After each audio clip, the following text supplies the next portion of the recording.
afternoon. Welcome everybody to our 96th sandwich meeting.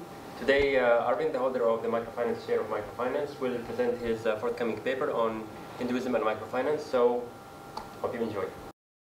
I did this paper with Mark Hanam of the University of London. He's a philosopher. He helped me put the paper in perspective in a way that it was clear for a Western audience, a Western journal, as well as to an Indian audience. He helped me situate this paper in Weber. Weber had worked on the relationship between religion and capitalism. And what he had suggested is that Protestant nations are more capitalistic because the Protestant culture is of working hard and thanking God for the results. So our question is the likelihood of success of some economic and business practices in societies dependent on which religion the beliefs are coming from of the people who are entrepreneurs?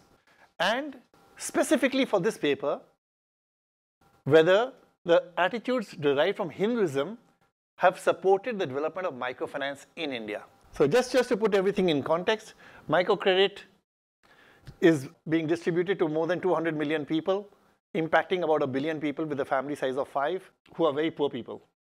These people are excluded from formal banking.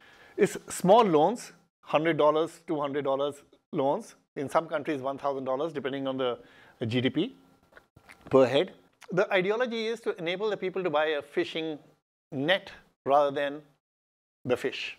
There's academic literature which is saying that most of the inspiration of microcredit comes from Jonathan Swift's work in Ireland, and it's spread all over the world to 200 million people irrespective of religion. Of course, today, microfinance is going through a criticism that it's creating mission drift. For example, instead of giving loans for business, we are giving consumer loans, we are giving bigger sized loans, and so on. And the other problem is impact. We don't know if there's impact, and if there's impact, whether it's consistently on education, or on housing, or on health, or on income. So different studies say different things. We had done some work earlier on suicides in India. And my question from that paper had been, does context play an impact? And that context in India was Hinduism. So that was the basis on which this study evolved. So brief introduction to Hinduism. Hinduism is a pantheistic religion. It's polytheistic, which means it believes in many gods. For this research, what is important is to understand that Lakshmi, the goddess of wealth, is very important. Also, there are 4 key things a Hindu searches for. One is salvation, second is duty, a third is money, and the fourth is pleasure. So money is important in what people are searching for in life. All the different parts of everyday life, or the stages of everyone's life, are sanctified by religious ceremonies, including starting a new business. Now, Hinduism is not just a vague belief which people pass on from father to son. It's also enshrined in texts. These texts are of 2 kinds. The Shrutis, which is what God is believed to have said, and the Smriti, what man is supposed to have remembered. The first part, the Shrutis, which are the Vedas, have been very well summarized in a book called the Gita, the Bhagavad Gita. And I will use this one. And the Smritis, there are many of them, but I will essentially deal with the laws encoded by Manu and later by Kautilya. Manu says, a moneylender may stipulate as an increase of his capital for the interest to take monthly the 80th part of 100. The 80th part of 100 is 1.25% per month, which is 15% per year. But in some circumstances, he can take 2% per month, which is 24%. And depending on the caste, for other kind of things, he can take 2%, 3%, 4%, or 5%. 5% comes to 60% a year, which means high interest rates were already thought of in Hindu religion from a long time. Kautilya goes also saying 1.25% per year, normal commercial transaction 5% per month, but commercial travel with risky travel 10% per month, which is 120% per year. Commercial transactions with risky travel by sea even higher, because sea is more dangerous than going in the forest. 240% per year. So you can see that even in the 3rd century BC, They had already thought of risk and return. This was one of the problems in India, that the interest rates were considered high. But we can say that in the Indian context, at least in the Indian religious context, it's not a big deal. Now, the other criticism of microfinance in India is that credit agents were troubling people, harassing them to pay back. So what does the Indian code say about that? Manu says the creditor can take his money back even by force, even by trickery. By any means, he can take the money back. So it's normal that if you don't stress the borrower, he won't pay back. If there's no stress, he will just keep it. You have to put some pressure on him. The question is how much pressure?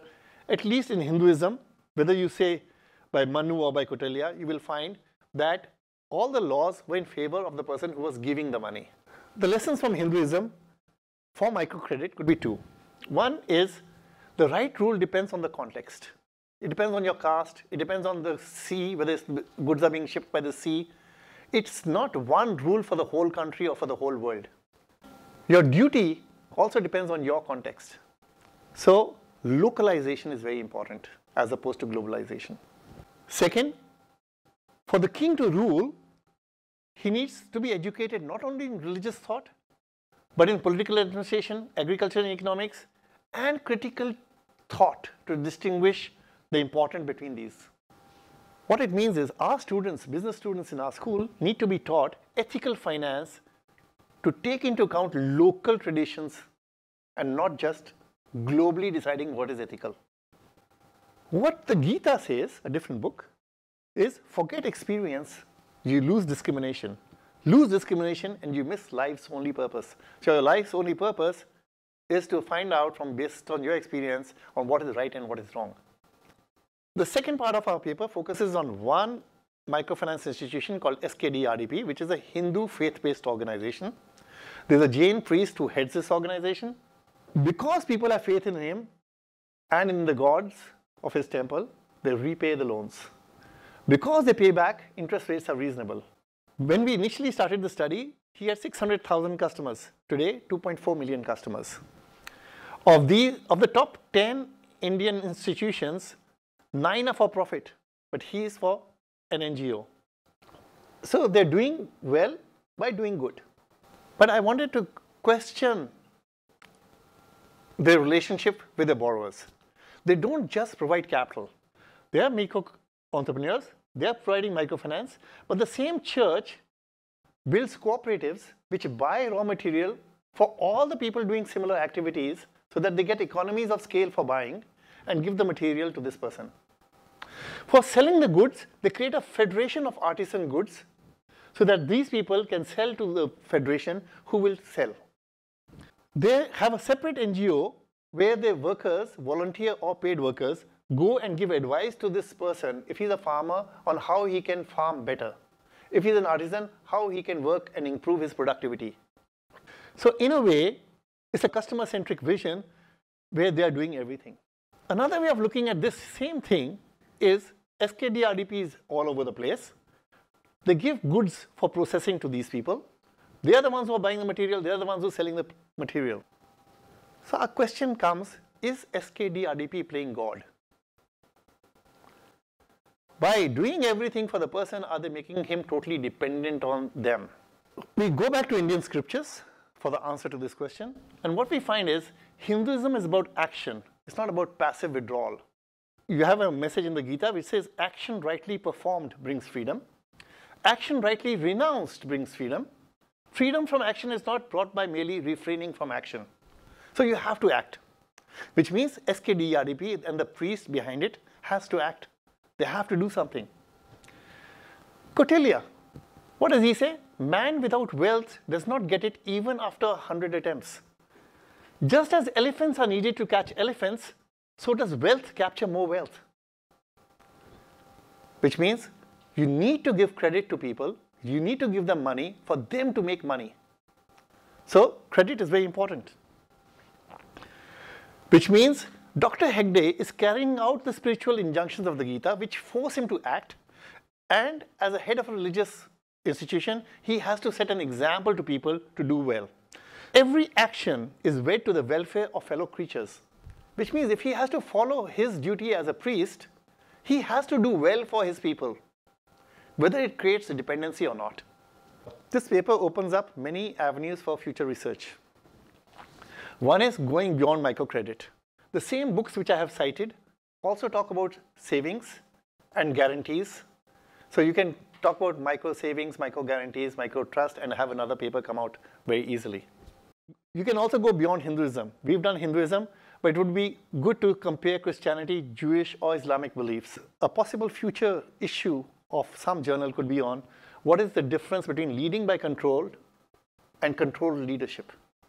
Our conclusion of this paper is that the social idealism and economic realism of Hinduism provided a working environment for microfinance, which made it conducive for microfinance to grow and spread very fast.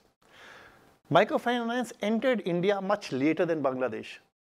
So it started in the 90s, early 90s or so. And today it's become the world's biggest microfinance industry. The practical wisdom of Hindu thought is context dependent and addresses the specifics of the situation, which means in every situation, Hinduism allows people to make local decisions, which are context driven. The experience of SKD-RDP indicates the need for good leadership and based on trust. Because the people trust him, they repay. Because they repay, interest rates are lower. So building trust is very important. And finally, something which we went beyond the scope of our paper is that management education must include lessons from religions and values. This paper has just got published in Journal of Management Development. And I got to know yesterday that the online version is online. Thank you for listening.